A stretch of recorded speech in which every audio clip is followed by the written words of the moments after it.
वो परमात्मा का जो नाम है उसको अग्नि जला नहीं सकती, हवा उड़ा नहीं सकती, वो किसी भी युग में कभी भी मिथ्या नहीं है, वो सत्य है।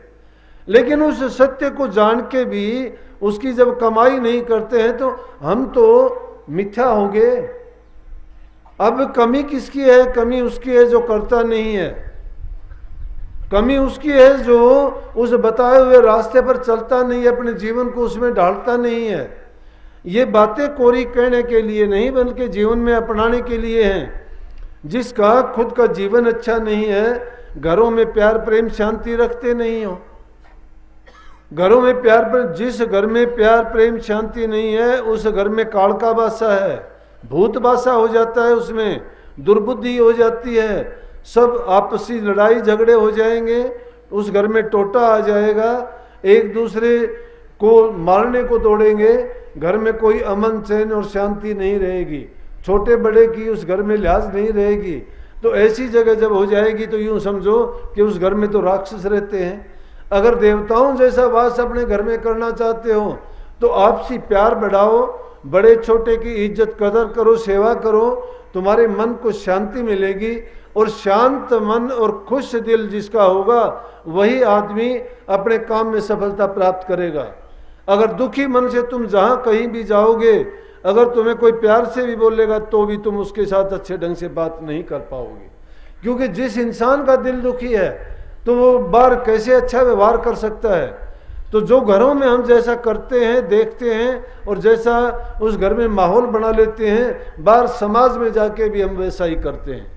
ये वो चीजें हैं जिनकी आवश्यकता है, जिनके कारण हमारा जीवन अच्छा सच्चा बनता है। जिसके जीवन में प्यार नहीं है, जिसके जीवन में जबान में मिठास नहीं है, जो बड़े छोटे की कदर नहीं करता है, आपसी घर में मेलजोल नहीं है, भाई भाई का दुश्मन हो जाता है, सास ससुर की सेवा नहीं करते हो, बूढ़े माँ बाप को की बात नहीं सुनते हो, जिनके कारण हमें जीवन मिला, जिन्होंने हमारा सब कुछ हमें पाल पोस के पैदा किया और फिर हम उन्हीं को दुत्कार देते हैं, उनकी बात तक नहीं पूछते, फिर हम क्या सोचते हैं कि हमारा अच्छा होगा। कभी भी जीवन में हमारा अच्छा नहीं हो सकता।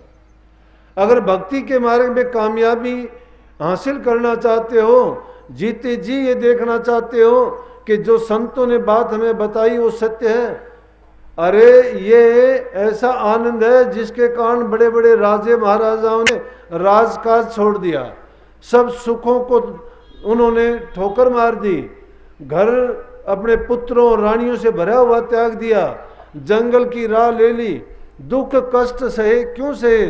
कि उन्होंने जान लिया कि इस जीवन में अगर सुख है तो प्रभु के नाम की कमाई में सुख है, उसकी भक्ति में सुख है। ये दुनिया के सुख थोड़े समय के लिए सुख दिखाई देने वाले हैं, लेकिन वही सुख थोड़े दिन में दुख में परिवर्तित हो जाते हैं, क्योंकि उनमें सुख वाली गुण नहीं है, ना ही उनकी सुख देने की तासीर है। इसीलिए तो आपने देखा होगा कि भक्तों के कितने उनको कष्ट सहने पड़े, फटे हाल रहे, कपड़े की जरूरत नहीं, मस्ती है। किस चीज़ की मस्ती है? अरे जिनकी चाह गई चिंता मिटी, मनुआ बेपरवाह, जिनको कछु न चाहिए वो सहन के साथ, जिनको कोई हाल मस्त, कोई माल मस्त, कोई अल मस्त, जुए में खुद मस्ती जब आई तो सब मस्ती डाल दी कुएं में। खुद मस्ती जब कब आती है? इंसान जब खुद के अंदर सिमट जाता है, जब ये अंदर में साक्षात्कार कर लेता है, अपने आत्मदेव को पहचान लेता है। अरे बाहर के देवताओं को मंदिरों में, मस्जिदों में, गुरुद्वारों में तो हम जाते हैं, कई मूर्तों को पूजते हैं, कभी जल चढ़ाते हो, कभी व्रत रखते हो, कभी यज्ञ हवन करते हो, लेकिन कभी अपने अंदर में बैठे हुए आत्मदेव को जानने का प्रयत्न किया? कहाँ से मिलेगा आत्मदेव? अभी ये शब्द जो गाया था उसमें कही थी कि तिनका तोड़ नो को मूंद।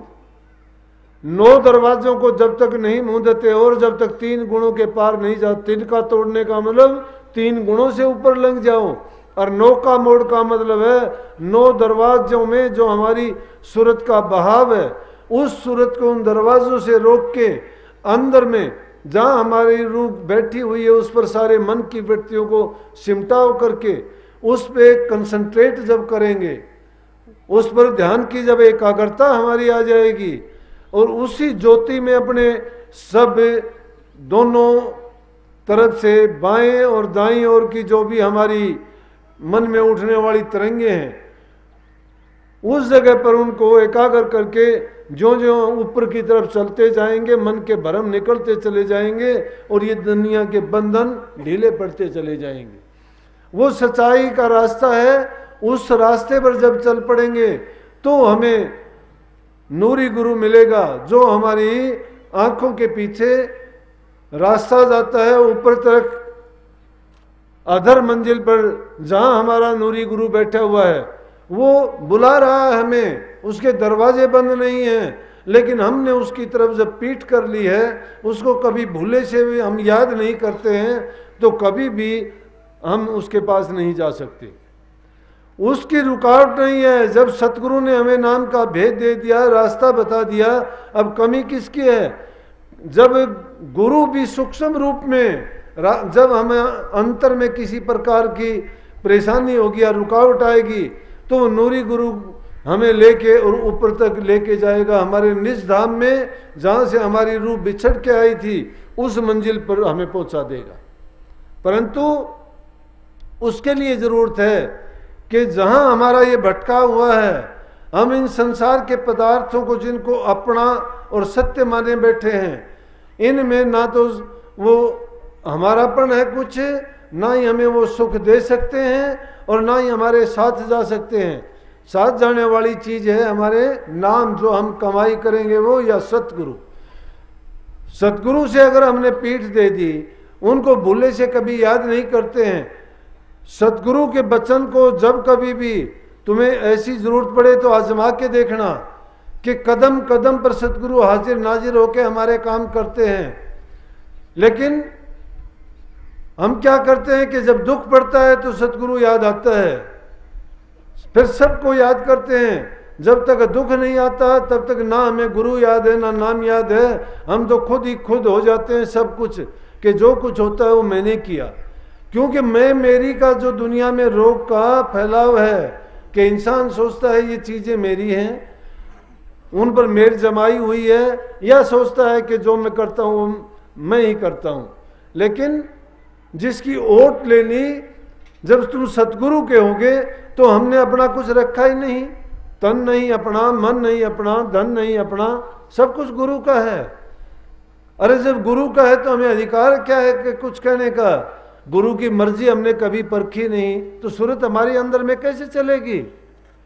ये ऊपर के मंडलों में कैसे जाएगी? गुरु की मर्जी कभी ने परखी, और उस रास्ते पर सूरत कभी चलेगी नहीं। फिर हाँ, गुरु क्या चाहता है? गुरु चाहता है तुम्हें काल देश से निकाल के तुम्हारे निज धाम में भेज दे।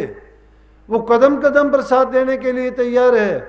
लेकिन हम क्या करते हैं कि हम गुरु से दो हाथ छुटाते हैं और संसार को हाथ पकड़ा देते हैं। गुरु को पीठ देते हैं, संसार के सन्मुख रहते हैं। जब तक गुरु के सन्मुख हम नहीं हो जाते और संसार को पीठ नहीं दे देते। संसार को पीठ देने का मतलब है कि ये भी ना सोच लेना कि हमने घर त्याग देना है, बच्चे त्याग देने हैं, काम छोड़ देना, नहीं। अगर इन चीज़ों से हम भागेंगे तो हम दुनिया के कर्जदार बन के रह जाएंगे। जिनका हमने कर्जा लिया है उनका कर्जा पूरा करना है। अगर हम परिवार वाले हैं, बाप का कर्जा होगा तो बाप लेगा, माँ का कर्जा है उसको देना होगा, बहन का देना है, पत्नी का देना है, जो बच्चे पैदा किए हैं उनका देना, उनकी नैतिकता की नैतिक जिम्मेवारी है हमारी। अगर हम अपने फर्ज से, हमारे काम से भागेंगे तो ये ना सोचना उस काम से भागने के बाद में अपना काम पूरा कर देंगे। संत गृहस्थ में रहे हैं, गृहस्थ में आए हैं और गृहस्थ में ही रह के जीवों के कल्याण का उन्होंने रास्ता बताया है। गृहस्थ में रहते हुए ही हम अपनी सारे कामों को पूरा कर सकते हैं। नहीं तो जो कर्ज उतारने के लिए आए थे दुनिया में, और कर्ज जो सिर पर चढ़ा के चले जाएंगे, ना यहाँ के रहे ना वहाँ के रहे, और ज़्यादा भार लदा के गए दुनिया से। अगर वो कर्म का भार उतारना चाहते हो, इसीलिए सत्संग हमें ज्ञान देता है, उस सत्संग के अनुसार काम करते चलो, जीवन बदलता चला जाएगा। लेकिन दुख की बात यह है कि जब भी देखते हैं कि बातें तो बहुत वैसी दिखाई देती हैं, भेष भी गुरु जैसा बनाने की कोशिश करते हो, ये भी दिखाने की कोशिश करते हो कि मैं संत मत का हूँ, मैंने नाम ले रखा है, जबान से कुछ कहते हो, मन में कुछ है ही नहीं। अरे जब तक तुम्हारा मन नाम में नहीं रंगा जाता, जब तक तुम्हारे ख्याल विचार तुम्हारे पवित्र नहीं होते, जब तक तुम्हारे संस्कार और चिंतन तुम्हारा शुद्ध नहीं है, तो तुम्हारा जीवन कभी भी अच्छा सच्चा नहीं हो सकता। जो तुम्हारे दिल में है वो जबान से बाहर आ जाएगा। जबान से ना बोलोगे तो चेहरा तुम्हारा बता देगा। नाम की कमाई करोगे, चाहे तुम पाताल में बैठ के कर लो, आकाश में प्रकट होके बोलेगी। वो ताकत है, गुप्त ताकत, वो प्रकट हो जाती है, छिपाने से छिपती नहीं है। इसलिए उस ताकत को कैसे तुम तो चाहते हो बातों से प्राप्त करना, किताबों में ढूंढना, बातों को सीख के करना। बातों के सीखने से नहीं होगा। जो बातों से शिक्षा दी गई है उसके अनुसार अपने जीवन को ढालने से होगा। लेकिन अगर हमारी तो थोड़ी बहुत भी गढ़ाई होती है, गुरु थोड़ा बहुत हमें सख्त बोलते हैं, थोड़ा गरम नरम बोलते हैं, किस लिए? हमारा सुधार करने के लिए, हमारा जीवन बढ़ाने के लिए। और उन बातों को भी बर्दाश्त नहीं करते, उन बातों को भी दिल में लगा के हम सोचते हैं कि गुरु ने तो मेरी बेइज्जती की है, मेरा बुरा किया है। ये नहीं है, गुरु ना किसी का बुरा करता है। कबीर गुरु सबको चहर, गुरु को चहे न कोई।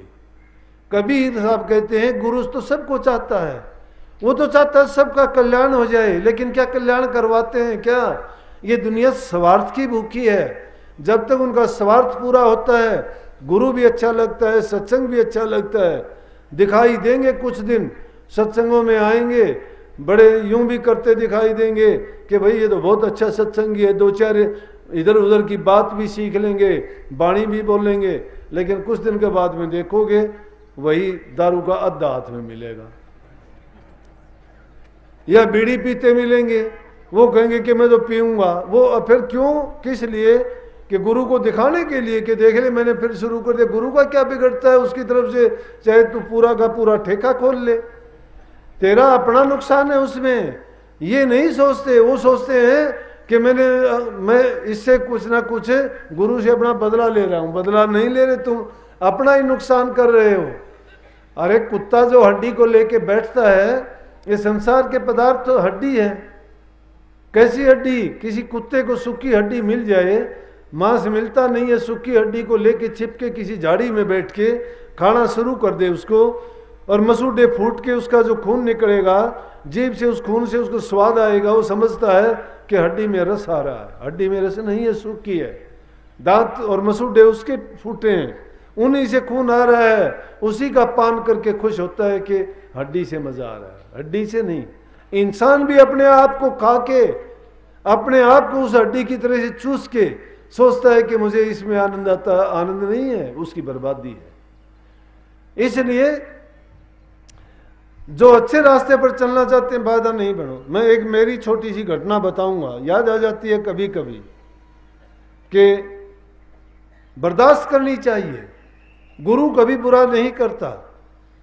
मैं कहता था ना कि एक तरफ से कहते हो कि हमने सब कुछ गुरु को अर्पण कर दिया, और गुरु को अर्पण कर दिया तो फिर हमें क्या अधिकार रह गया कि मन में बुरा ख्याल उठाएं? क्योंकि मन हमारा नहीं है। अपने धन से मनमर्जी का काम करें। क्यों करें मनमर्जी का काम? गुरु से पूछ के करें। हम शायद हो सकता है दान भी नहीं करना चाहिए अपनी मर्जी से। अपनी मर्जी से दान कर दिया, कुपात्र को कर दोगे, पुण्य होने की बजाय वो पाप में बदल जाएगा। तुम्हें उसके बदले में, अच्छाई के बदले बुराई मिल जाएगी। तुमने पैसा दिया किसी अच्छे काम के लिए कि रोटी खा लेगा, ये कर लेगा, अगर वो आदमी बुरी नीति का है और उस पैसे से उसने अगर 4 अंडे लेके खाए, मुर्गा या बकरे का मांस खाया जाके, तो उसने पाप कमाया है। उसका पाप का भागी कौन है? उसके पास पैसे नहीं होते, कहां से खाता? तो पैसे देने वाला पापी हो गया। इसलिए वो धन बुरे रास्ते पे लगा तो उसका बुरा परिणाम और बुरा नतीजा देने वाले को ही मिलेगा। इसलिए कही है ना कि दान पात्र को करना चाहिए, कुपात्र को नहीं। अगर गुरु से पूछ के करते हो तो गुरु अच्छे काम में लगवाएगा, नहीं तो अब सोचते हो कि गुरु तो लालच करता है। गुरु कहता है कि मुझे पैसे दे। गुरु को क्या कर रहा पैसे का? गुरु नहीं भूखा तेरे धन का, उन पे धन है भक्ति नाम का। पर तेरा उपकार करावें, भूखे नंगे को दिलवावें। उनकी मेहर मुफ्त तू पावे, जो उनको प्रसन्न करावे। उनका खुश होना है भारी, सतपुरुष निज कृपाधारी। गुरु राजी हो जाता है, फिर और क्या चाहिए। अरे अगर हमारा पिता हम पर खुश हो जाता है तो सब कुछ न्यौछावर कर देगा। गुरु जिस चीज पर खुश हो जाएगा उसको सर्वस्व सौंप देगा। लेकिन गुरु को खुश करना चाहिए। गुरु किस चीज से खुश होगा? गुरु की भक्ति करने से। गुरु की भक्ति क्या है? गुरु कहता है वो काम करने से। गुरु करता है उसकी देख के नकल ना करो कि गुरु ये करता है तो मैं वो करूं। गुरु को तो पता है वो कैसे करता है, तुम्हें उस तरीके का उस मौज का नहीं पता। लेकिन गुरु तुम्हारे से जो करवाना चाहता है वो अपने वचन से फरमा के जो कहते हैं वो करो। अब वो बात में क्या बताना चाहता था, बलजीत सिंह जी अमेरिका में रहते आए हुए सत्संग में, ननसेरा कनाडा में मैं महाराज जी जाया करते, उनके पास गए। वहां से बलजीत सिंह के पास गए, मिचिगन स्टेट में कालमजू शहर में रहते हैं, ये अब भी वहीं हैं। तो 6-7 घंटे का रास्ता कार का था। मैं महाराज जी ननसेरा, उनकी पत्नी, एक लड़का, एक कार में गए। वहाँ गए, अच्छा सत्संग होया, काफ़ी सत्संग में लोग आए। सत्संग करने के बाद में महाराज जी कहने लगे आरती कर दे भाई। 1-2 शब्द भी गाना पड़ा करता। मुझे गाना गुना तो नहीं आता, ये भी बताऊं कि सतगुरु की मौज थी। मैं तो 30 साल का सारे काम कर लिए उल्टे सीधे, तो ही गुरु की मेरे ऊपर दृष्टि पड़ी थी। भागी जीव तो उनको मानता हूं जो छोटी उम्र में बिना कुछ किए और गुरु की जिनको सोबत मिली, सत्संग मिला और गुरु के दर्शन मिले। भागी जीव होते हैं जिनको संतों के दर्शन मिलते हैं, उनसे भी भागी होते हैं जिनको सत्संग मिलता है, और उनसे भी बहुत नेक कर्म करके आते हैं जिनको नामदान की बख्शिश होती है। लेकिन वो आदमी भागहीन होते हैं जिनको सब कुछ मिलने के बाद भी वो वंचित रह जाते हैं। 1-2 शब्द गाया पहले, उसके बाद महाराज जी ने सत्संग किया। उसके सत्संग करने के बाद कहने लगे भाई आरती कर दे। ठीक है जी। मैं आरती करने लगा। मैंने सोचे, काफ़ी गला सा खराब था, क्योंकि एक तो वहाँ का मौसम बदल जाता है, फिर गाना बजाना, खाना पीना भी सब कुछ ऐसा हो जाता था। अकेला गाता तो गला भी खराब हो जाया करता। मैं आरती जब करने लगा तो मैंने सोचा कि आरती जैसे वो हम 2 लाइन बोलने के बाद पहली लाइन बोल देते हैं ना, फिर टेक पर बार बार, मैं वो बार बार ना बोल के मैंने सोचा सीधी बोल दे। मैंने सीधी कैसे बोल दी कि आरती आगे राधा स्वामी की कीजिए, विमल प्रकाश अमीरस पीजे, चितकर चंदन हितकर माला आन चढ़ाऊं स्वामी दीन दयाला, गगन का थाल सूरत की बाती शब्द की जोत जगह दिन राती, सैंस कंवल दल घंटा बाजे बंक नाल धुनि शंख सुनेजे, ओंकार धुन तिरकुटी बाजे सुन्न शिखर अक्षर धुन गाजे, भवन गुफा डिंग सोहंग बासा, सतलोक सतनाम निवासा, दास आपकी आरती गाँव चरण कमल में बासा पाऊं। मैंने यह बस जल्दी के लिए और सोचा कि मैं थोड़ा, तेरा गला भी ज़्यादा खराब है, जल्दी पीछा छूट जाएगा। क्यों मैं भी सही में बताऊं कि ये सोच के ही नहीं जब आया था, बहुत दिन तक मुझे भी नहीं पता था। गुरु की कदर नहीं, प्यार के बंधन में था। मैं गुरु से प्यार करता था, बहुत प्यार करते थे मेरे से, लेकिन मुझे क्या पता था कि वो प्यार एक ऐसा अटूट बंधन हो जाएगा जो मुझे किसी और ही रास्ते पर लेके जाएगा। वो नकल करते करते असल होगी। कैसे कि एक भेड़ चराने वाला जंगल में जाया करता, और आसपास में जब हाड़ी लोग अपने खेतों में हल चला रहे होते हैं, वो थोड़ा सा शरारती था। उसने सोचा कि इनका सबका मजाक उड़ाऊं। एक पेड़ पे चढ़ के जोर जोर से आवाज लगाने लगा, आना रे आना, भेड़िया आ गया, मुझे खाएगा खाएगा। सब के सब लठ ले लेके भागे। जाके उसके पास बोले कहाँ है? वो हंसने लग गया, बोला मैंने तो मजाक किया था। तो उनको दुख आया, अपना काम छोड़ के भागे थे, मदद करने के लिए आए थे। उनने सोचे दुख तकलीफ में होगा, कि भाई कभी इस बच्चे को खा ना जाए। तो उस दिन तो वो चले गए, लेकिन अगले कुछ दिन के बाद में कि भेड़िया सचमुच में आ गया। तो कहाँ का पेड़ पे चढ़ना था, सचमुच में जब भेड़िया आ गया तो उसने आवाज़ लगानी शुरू कर दी, बोला अरे आइयो आइयो बचाना, मुझे भेड़िया आ गया, मुझे खाएगा। कोई नहीं आया। वो भेड़िया उसके ऊपर पड़ा टूट के, और उसको मारा तो नहीं, घायल कर दिया। लोग आए, फिर कहने लगे आप लोग आए नहीं मुझे बचाने के लिए। बोला भाई एक बार जो झूठ बोल देता उसका यकीन तो नहीं रहता ना फिर, इसलिए जो आदमी अगर झूठ बोल देता है तो उसका फिर यकीन नहीं रहता। चलो जो बात थी मैंने वो आरती करी, आरती करते ही और बहुत गुस्से हो, इतने गुस्से हो गए, बोले कि वाणी का कत्ल कर दिया, तू गंदा है, तू बेकार आदमी है, तुझे ये नहीं आता, तुझे वो नहीं आता। मैं चुप, क्या बोलूं। 15,000 किलोमीटर दूर बैठे, अगर यहां वहां होता तो हो सकता घर भी भाग जाता। अब कहीं जाने की भी गुंजाइश नहीं, रेल नहीं मिले, ट्रक बस में बढ़ के आ जाता नहीं, और बहुत दूसरे साधन किसी ले, वहां तो हवाई जहाज के सिवाय दूसरा रास्ता नहीं। चुपचाप सुन लिया। लेकिन जब मुसीबत आती है, इंसान जब चिंतन करता है उसको रास्ता मिलता है। रास्ते पूरे रास्ते नहीं बोले, होगी मुश्किल। नंसेरा मेरे से कहने लगा, सत्संगी था, अब गुजर गया, कि भाई साहब एक बात पूछूं आपसे। मां पूछो। बोले कि आपको इतना कहते हैं कि मैं आपको सच्ची बात बताऊं, आपकी हिम्मत है। बोला कि अगर मुझे इतना कह दें तो मैं तो नहीं रहूंगा, मैं तो भाग जाऊं।